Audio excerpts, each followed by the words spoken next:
Este espacio en Motores al Límite lo presenta Maffer. Maffer, la esquina azul de la suspensión.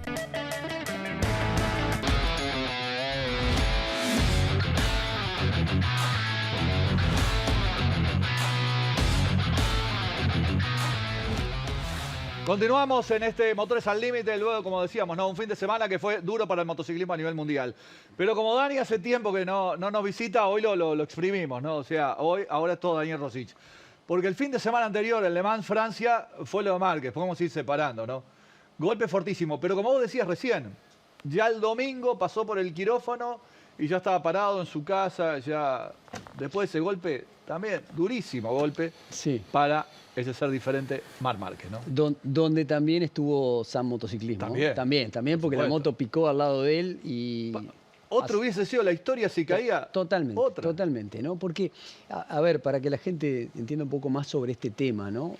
Los seres humanos, estamos, y esto relaciona un poco mi actividad en la seguridad vial, ¿no? Un ser humano, si lo arrojamos a 16 kilómetros por hora contra una pared, lo matamos. A 16 kilómetros por hora. Ahí está la caída de Márquez. La intensidad de ese golpe. O sea, ¿qué nos protege? Los elementos de protección personal. Pero miren, observen la moto, que pesa 155 kilos y a esa velocidad puede pesar más seriamente. Márquez sale prácticamente caminando con una fractura en su metatarsiano, es el quinto, y sin otro golpe más. El tema del hombro y la operación ya estaba preparado para realizarse la semana siguiente al Gran Premio de Cataluña, el cual no participó, y lo adelantó, ya que iba al quirófano, aprovechaba y decía, como decimos siempre, ¿no? Con una fortaleza espiritual que no se entiende, ¿no? Siendo ameno, bueno, ahora salió a la luz que Márquez lo que le pasaba era que ese hombro tenía un tornillito que le tocaba el nervio radial y no le permitía en un momento perder la fuerza de su mano derecha. No sabía lo que le pasaba. Hacía motocross, no le pasaba nada, hacía levantamiento de pesas, no le pasaba nada, movía masa, no le pasaba nada, pero la posición exacta de MotoGP lo condenaba a que en un momento perdiera la sensibilidad en su mano derecha, y él reconoce y asume que la caída que tuvo en ese Gran Premio fue que su cerebro dijo, me mando de derecha, pero demoró una fracción de segundo suficiente para pisar la línea blanca y el pianito, y las consecuencias las vimos. Pérdida de adherencia, rotura de autoalineamiento, esa caída espectacular de Marc Márquez. Lo bueno de todo esto, que fue una operación muy rápida realmente, se solucionó rápidamente. Márquez prácticamente no necesita una recuperación lenta, va a ser muy rápido y con una fisioterapia adecuada seguramente va a estar en el Gran Premio de Italia. Ahora, la interrogante es si esa operación con esa quita del en realidad se acortó el tornillo, se sacó parte de calcio que se había formado a consecuencia del tejido que se va acumulando en ese espacio. Si sale todo bien y Márquez recupera la mano, bueno, recuerden que en ese mismo Gran Premio que tuvo el accidente hizo el récord de pista, ¿no? ¿Eso qué significa? Que Márquez, estando bien, señores, sigue siendo Márquez. Es más, todavía está en condiciones de pelear un campeonato que está realmente entretenido. Después vamos a hablar del enojo de Jorge Martín Cuatena, pero hablando de caídas, en definitiva, lo que pasó ayer, y ya nos metemos en el Gran Premio, en lo que fue esta bonita Barcelona, bueno, la caída, claro, se queda sin corriente Pedro Acosta. Sí, y ahí viene. Claro, o sea, en general, el propio Pedro Acosta, que es un piloto bastante distinto al resto, ¿no? Él siempre dice, yo no venía a hacer amigos acá, vine a correr en moto, ¿no? O sea, un piloto como los de los 80, ¿no? Donde venían a ganar, no importaba ni la amistad, ni el cariño, ni nada. Y él se sintió realmente muy afectado por lo que pasó. De hecho, me contaban internamente que cuando estaba en box, porque también veíamos... Qué enojado que estaba Jorge Martín. Claro, Jorge Martín, que viene de victoria el sábado en Le Mans, el domingo en la carrera, que venía para irse como líder del campeonato y que Raúl Fernández se apura. Sí, y ¿sabe lo que dice Raúl? No es solamente el más rápido, el verdadero campeón es el que, además de ser rápido, tolera la presión que es ser líder del campeonato del mundo, de la mayor categoría que tenemos en este planeta.